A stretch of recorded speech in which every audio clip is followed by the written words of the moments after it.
Bugungi mehmonimiz Angliyalik Tawney Kruger. Hello.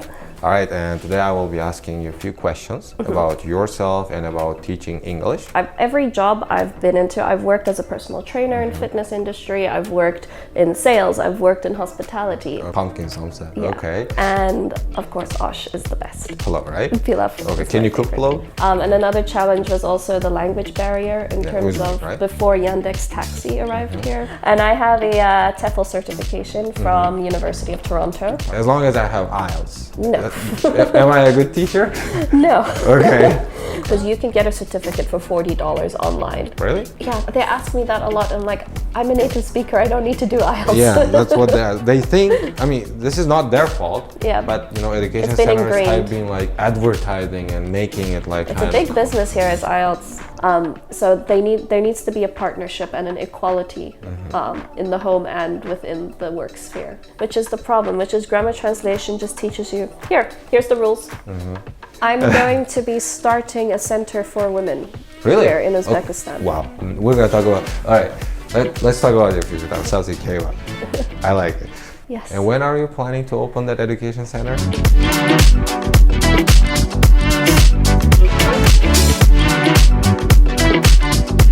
Hammaga assalomu alaykum. Yangi videoga xush kelibsizlar. Bugun sizlar uchun ajoyib video tayyorlayapmiz. Bugungi mehmonimiz Angliyalik Tawney Kruger. Hello. Bugungi intervyumizda faqat ingliz tilida bo'ladi. Savollarimiz hammasi ingliz tilida tuzilgan. 2-3 kundan keyin xudo xolasa bu videoni o'zbekcha tarjimasi ham chiqadi. Alright, hi Tawney, how are you? Hi. I'm well, how are you? Good, thank you. It's good to see you and thanks for coming.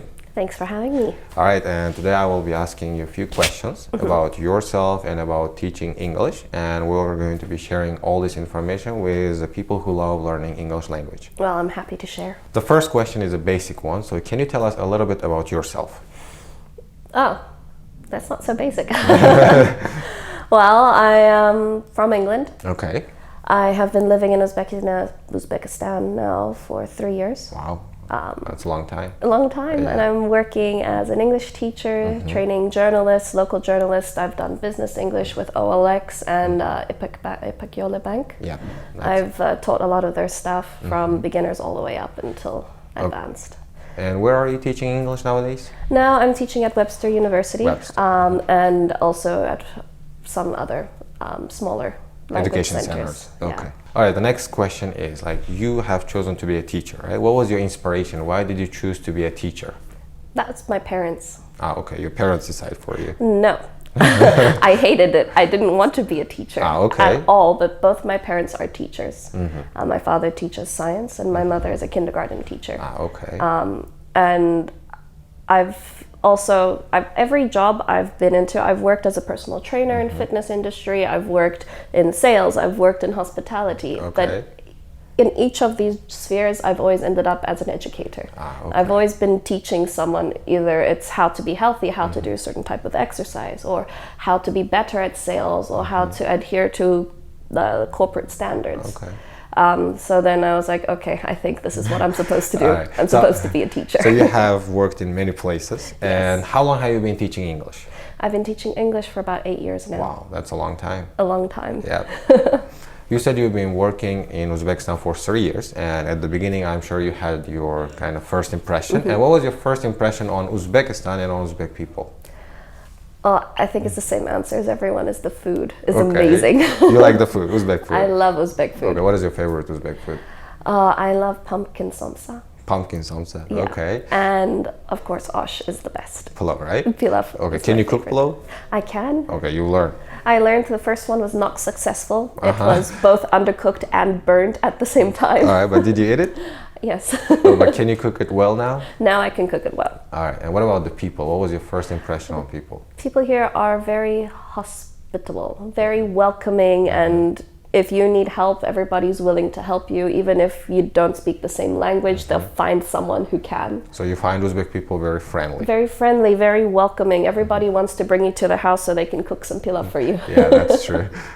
So the next question is, what was your biggest challenge living in Uzbekistan?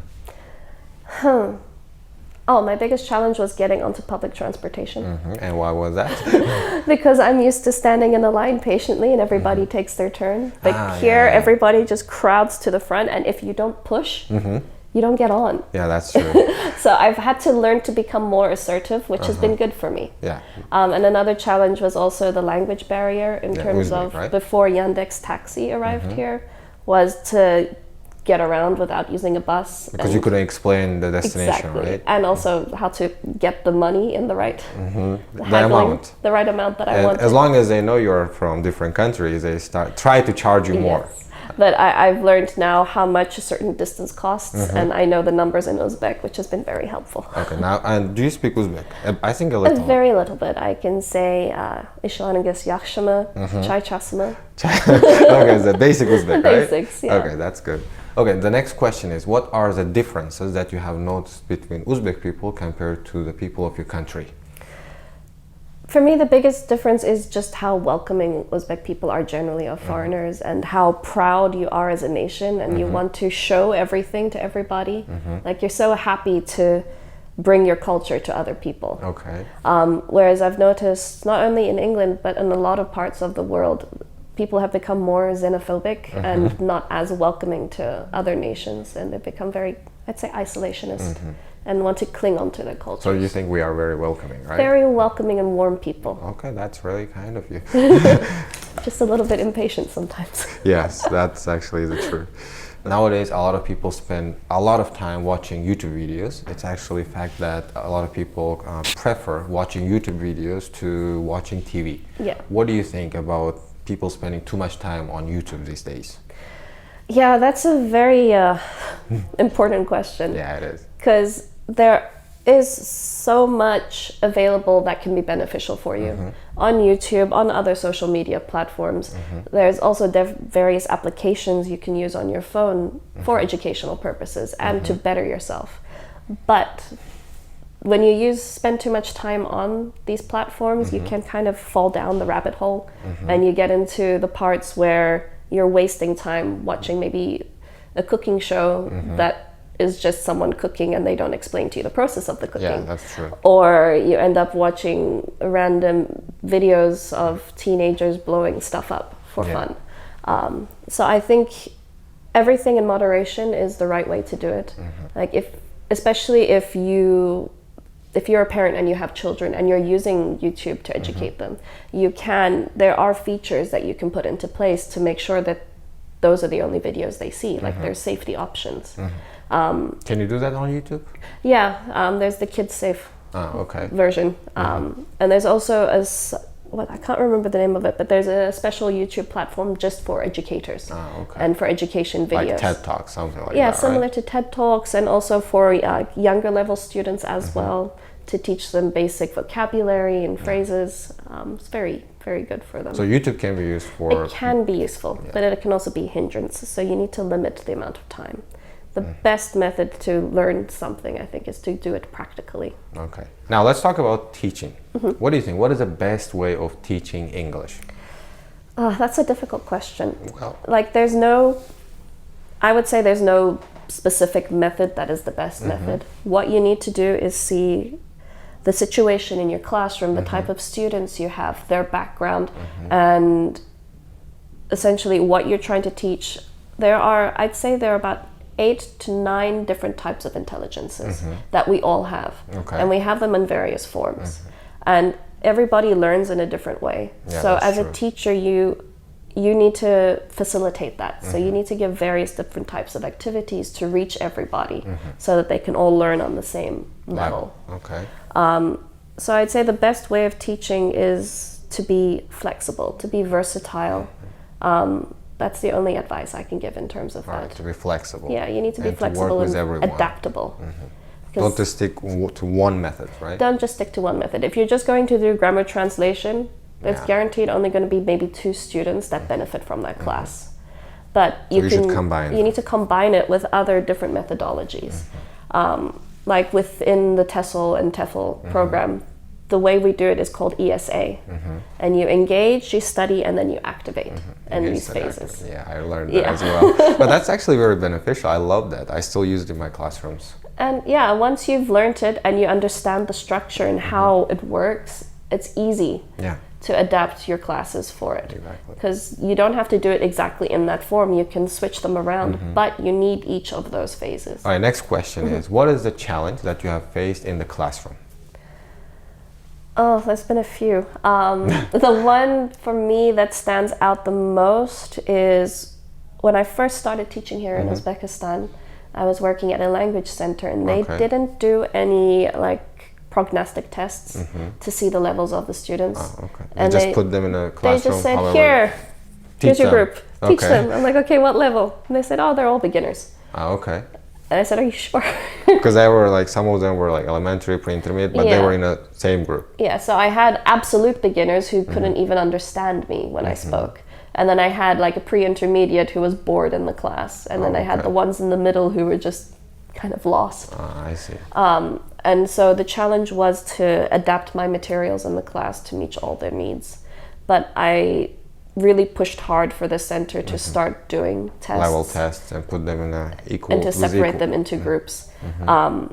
And because it's not only hard on the teacher, it's hard on the students. Yeah, true. If you have a beginner in a class with students who are more advanced, it damages their confidence. Yeah. And they don't want to participate because they're others worried are of doing speaking wrong. while they're just sitting, and they don't want to speak because they're kind of shy or embarrassed. Exactly. They don't want to embarrass themselves. And our goal as a teacher is to give them that confidence to speak.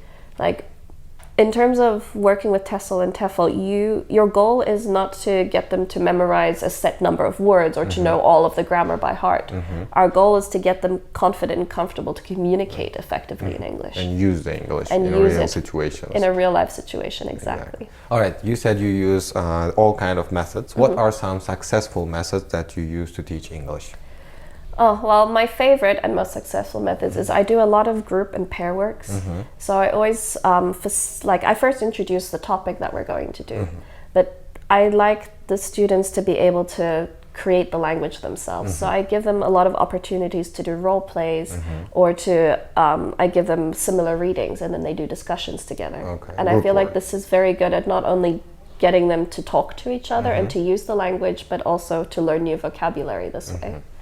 And then in terms of if you have a student who is kind of unmotivated, you need to go into the psychology of it. Because as teachers, we're not only teachers, we're psychologists too. And we need to be very empathetic. Because if you have a student who is not participating, there's a reason for it. You can't just yell at them to participate and force them. Because then you're kind of like you go to the doctor and you have a cut and you need stitches, but they just put a Band-Aid on it. It's not going to be effective. Yeah, exactly. And especially if maybe they are disruptive and they keep trying to cause distractions in the class.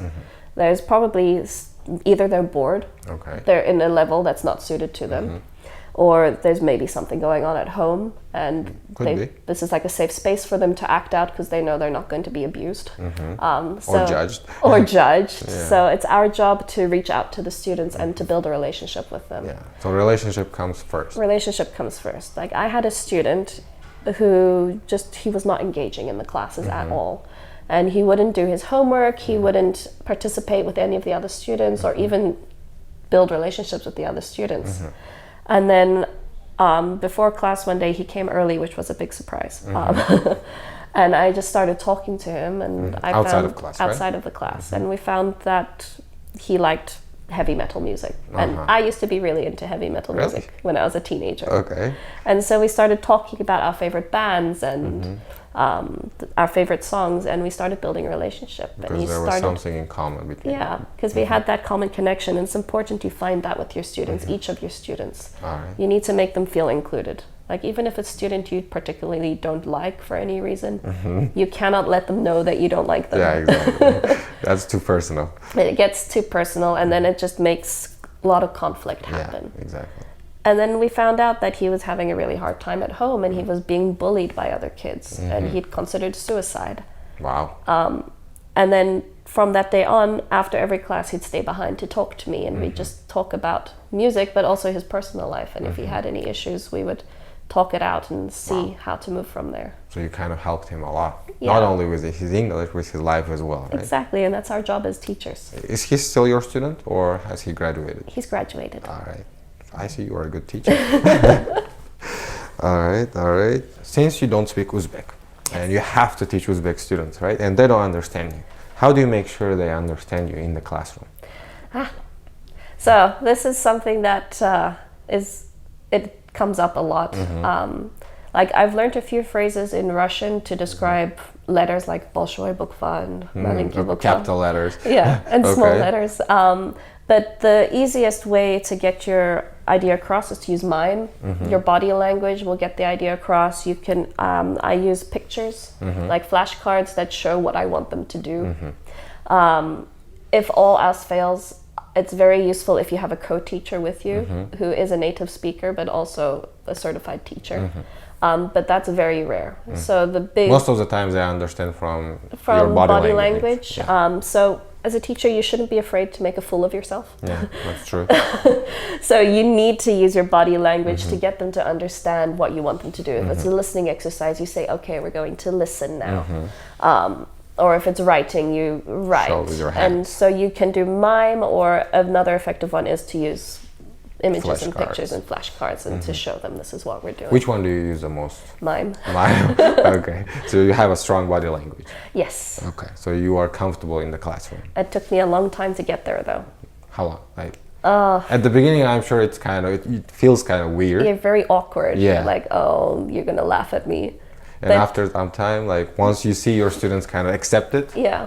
you get comfortable with it, right? Exactly, and that makes them feel comfortable too, because then they can also, if they're having Yeah, they trouble to get their point across, they can use their body language. Because since the teacher is using that, I can Yeah. also use it. Exactly. All right. So now, can you tell us about your qualifications? Yes, I have a bachelor's degree, a double major in English and archaeology, and I'm Okay. actually currently now doing a second bachelor's degree at Wow. Webster University in international relations, Okay. just because I like learning. Yeah, I can see that. And I have a TEFL certification from University of Toronto. Toronto. And I've been using that for years to teach in various countries around the world. Okay. TEFL, you said, right? Yes. All right. A lot of people don't know what is TEFL and what is like TESOL. TESOL, what is CELTA, and in Uzbekistan, as long as you have IELTS, you can teach. Can you tell us what are these certificates? So let's start with IELTS. Yeah, let's start So- with that one. IELTS is just a document to prove that you can understand English and that you can produce English. So what do you think? Can I teach as long as I have IELTS? No. Am I a good teacher? No. Okay. Well, it's the same as if someone did their master's degree in education. They know the foundations. But just because you have a master's degree doesn't mean you'd be an effective teacher either. Exactly. So that's the problem. As I noticed here, a lot of centers, they require their teachers to have IELTS. Yeah. But they are not trained teachers. So just because you understand a language doesn't mean you'd be effective at getting other people to understand it. So IELTS means you only understand You only English. understand That English. doesn't mean you can teach English, No. right? Okay, now To be we able got this to out of the way. What do we need to be a teacher? Tell us about To be a that. teacher, you need to have teacher training. And you can do that through TESOL, through TEFL, and through CELTA. They are all on the same level. Okay, TESOL, TEFL, TEFL and CELTA. CELTA. Okay. The difference being TEFL is teaching English as a foreign language. TESOL is teaching English to speakers of other languages. CELTA is the certificate in English language teaching for adults. But they are all the same thing. TESOL and TEFL are blanket terms for the certificate to teach English. Okay. CELTA is specifically affiliated with Cambridge University. So that's the only difference. That's the main difference. And you can get certificates from so many different places right now. Like it's very popular to get a TEFL or TESOL certification. But you need to search very carefully for where you do your course. Because you can get a certificate for $40 online. Really? Yes. I don't know about that. But it will not be recognized by a lot of language centers or schools around the world. So if you're going to do a course, most countries only recognize the minimum of 120 hours in the course. And that is 120 hours of you as yourself learning to become a teacher, as well as teaching practice, where you have someone observing your classes and helping you to improve your techniques. And then you also observe your peers. If you're doing the course with a bunch of other people, you can then talk to each other and give each other feedback on how you went.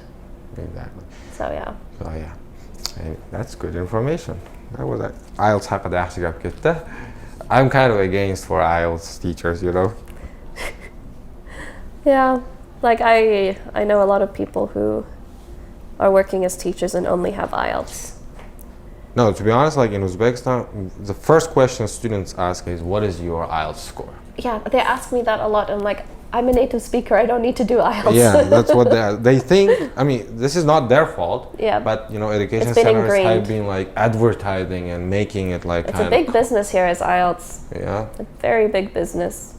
And it's fairly expensive compared to other countries. Okay. So why do you think students need to learn English?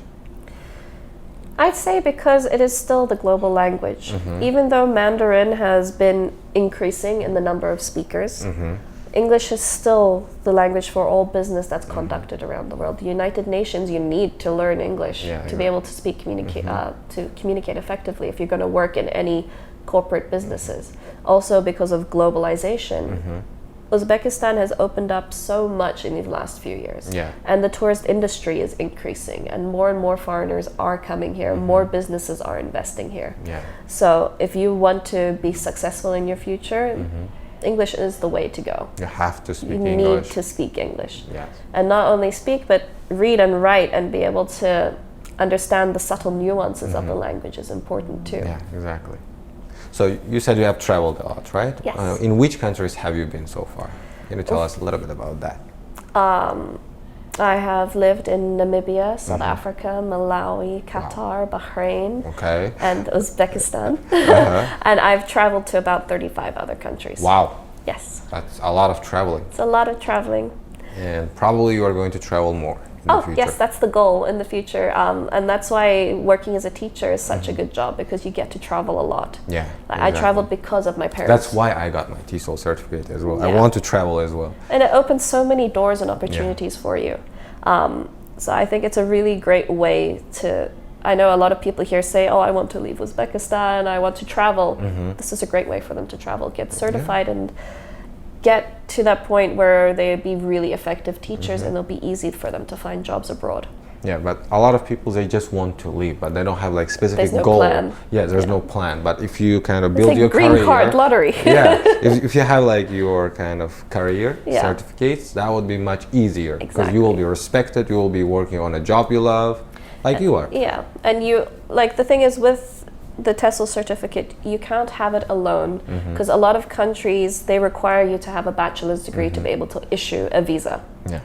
So you need to have it in conjunction with a bachelor's degree. Plus TESOL TESOL certificate. Exactly. And lots of traveling. And lots of traveling. Okay. Teaching English has been around for a while. How has the teaching methodology changed so far? It's undergone quite a lot of changes. About 30 years ago, there was like the big shift from the grammar translation and direct teaching method. Okay, what is grammar translation? Can you like briefly explain that? So grammar translation is essentially you have your students sit and you make them read the language and through repetition and translating word for word. Not generally just for the meaning of the whole sentence, but each individual meaning of each word.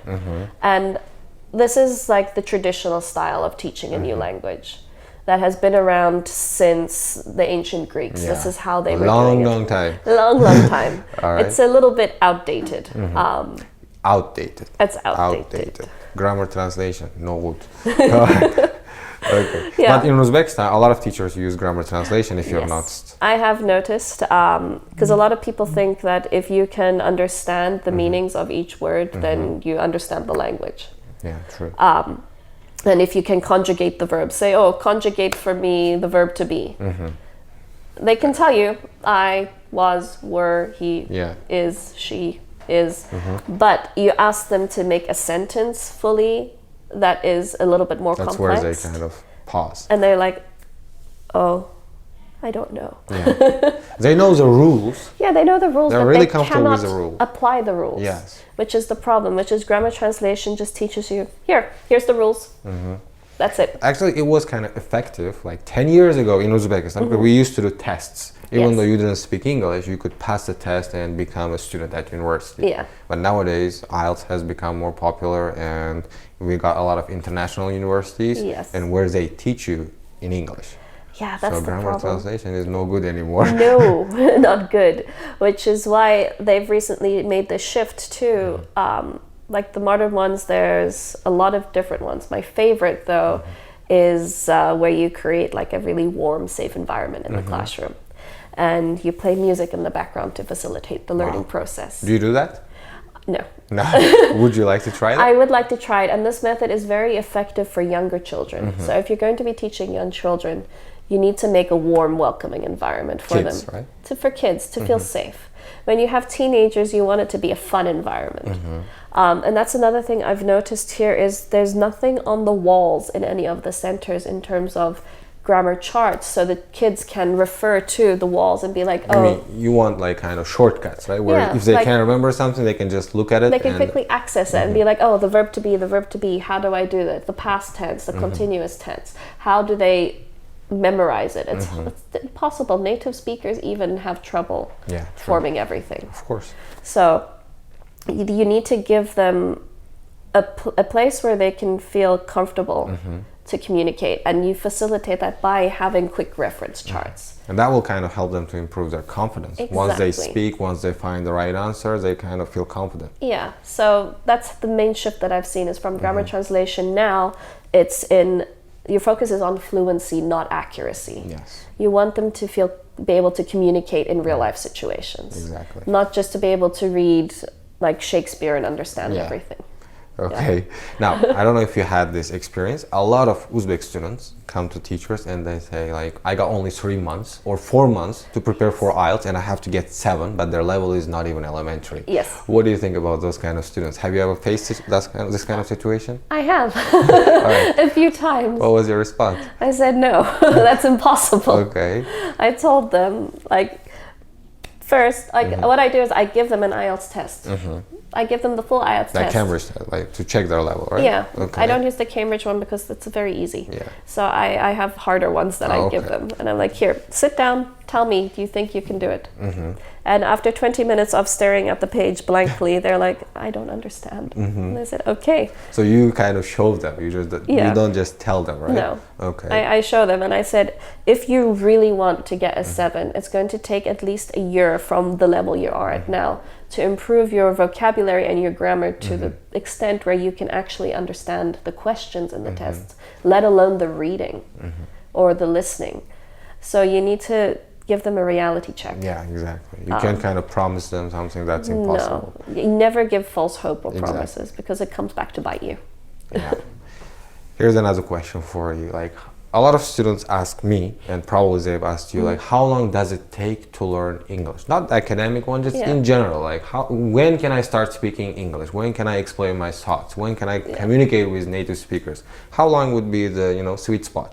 Well, I always tell them it depends on your motivation. If someone is forcing them to learn, the chances of that happening are very slim. Zero. Zero. Okay. But if you are intrinsically motivated as a student, like you have this drive, you really want to communicate, then I would say 3 months to be able to effectively communicate, 3 months is a good one. You might not be able to write perfectly, but you'll be able to speak effectively. Explain your thoughts. And explain your thoughts. But if you want to be good at writing and reading and all of this, I'd say about 2 years. 2 years for perfect To English be, writer, I wouldn't speaker. say perfect, but to be able to be an effective communicator, 2 years is the... Not so perfect, right? So it takes time. Learning English Everything takes takes time. Okay. So now, next question is about students. So what do you think? How Uzbek students are different from the students of different countries? Well, I think for me, the biggest difference is the involvement of Uzbek parents in their children's lives. Okay. Like every decision is generally, I've noticed, is made by the family. Yeah, that's true. There's very little independence in terms of that. Like the job that they're going to do, which university they're going to do, which course they're going to study, is all directed by the parents. Like even their potential partners in the future. Arranged marriage. The arranged marriages, that is not a big thing in the rest of the world. Yeah, I know. And it's been very interesting also to observe how girls are here. I thought it would be a bit different, but a lot of them still have this kind of thinking that they need to be a wife, they need to be a mother, to be able to feel like they have sort of value. Their kind of main goal is to become a wife and a mother. That's what they kind of try. Even if they go to university, even in their first year they get married, they drop out of classes. And I feel like it's a big hindrance to them, because it's 50% of the population almost, sometimes more in some countries. And they would be so beneficial to the workforce if they pushed through and pursued their education, pursued careers. But this comes into men also. There's a lot of mentality here that needs to change in terms of this. Because I know there's a very traditional thinking of women supposed to be at home and look after the family. I've noticed some changes happening, and men supporting their wives' educations and pushing them to be successful. Yeah, exactly. So there needs to be a partnership and an equality in the home and within the work sphere. Okay, so what you mean is like a lot of girls, women, they just focus on family. They should also focus on their personal. They need to focus on personal development. Yes. And I know a lot of it is from their upbringing. Their parents have told them, you should do this, you should do this. But if they then, when they become parents and they kind of break that cycle and they tell them, you can do this, which is the difference between should and can, and you give them the opportunities. Actually, this is happening, you know. Nowadays, a lot of parents kind of allowing their children to make their own decisions, and they're supporting. But not fully. Not fully. It's growing. Step by step. It will take time, stuff like this, because it's only been about 30 years since Uzbekistan has become independent. Yes. So even the country itself is still going through these changes. Yeah, we are still young. We're still young. Yeah, we got time. Yes. Exactly. Well, so now the last question. Huh?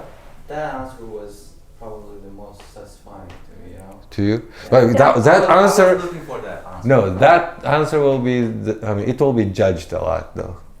You know that? Yeah, a lot of people are going to make comments about it. Yeah, about this answer. You're okay with mean comments, right? Yeah, we can. It's okay. We like it. It's okay. Well, I'm going to be starting a center for women here in Uzbekistan. Wow. We're going to talk about... All right. Let's talk about your future. I like it. Okay. Do you have any plans that you want to do in Uzbekistan? Yes, actually. A friend of mine who is an Uzbek woman and a professor at Webster University, as well as one of my cousins here, we are planning to open a center for women. Education center. An education center for women, even if they will have a kindergarten in, so they can bring their kids to be looked after in a safe place. Okay. They can pursue computer skills, they can do project management, they can learn a new language, they can do sports, and we're also going to be teaching psychology in terms of how to recognize psychological abuse in relationships.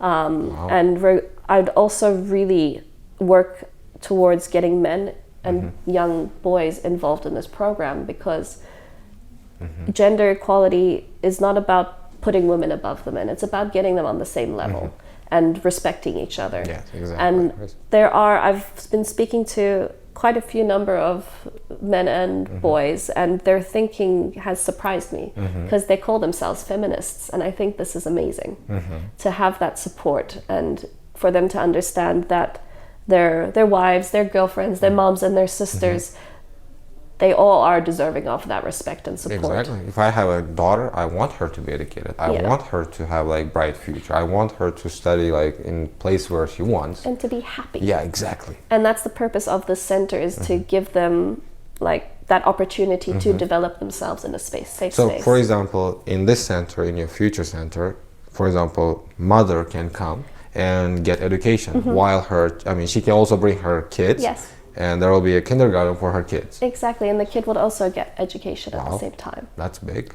Yes. And when are you planning to open that education center? I'm hoping in the next year to 2 years. Okay. So by the end of 2022. 22 or 23, right? Inshallah. Okay. All right. That's good. Yeah. So the last question, after this interview, some people may want to take your classes, because you teach English as well, right? Yes. Or maybe some even teachers want to take your classes, because you teach TESOL as well, right? Yes. So where can they find you? They can contact us through TESOL Uzbekistan or through the English Academy. Through the English Academy. So in English Academy, you work as a part-time English teacher. Yes, and a TESOL trainer. All right. Thank you. Thank you. Bo'ldi? Yeah. Nima deb tugataman endi? Bo'ldi. O'zbekcha. Videoni ko'rganingiz uchun rahmat. Video haqida fikrlaringizni kommentariyada yozib qoldiringlar. Qo'shimcha savollaringiz bo'lsa, Agar hech narsani tushunmagan bo'lsanglar, well, do you know what he said? No. Like, leave your comments, and if you didn't understand anything, in a couple of days we will have the translated version. Okay, that's what we're gonna do. Well, yeah. Hammalarga rahmat. Videomiz yakuniga yetdi. Agar video sizlarga yoqqan bo'lsa, o'zingizlarning fikrlaringizni kommentariy bo'limida yozib qoldiringlar. Agar videoni hali tushunmagan bo'lsangiz, 3 kundan keyin o'zbekcha tarjimasi chiqadi. Uni ko'rishingiz mumkin. Bo'ladimi? Hayır. Ha, boshqatdan. Shu bilan dedimmi nimadan? Well, hayır deb qo'ygan, bu kapitda. See you later. Bye. Bo'ldi? Yeah. All right.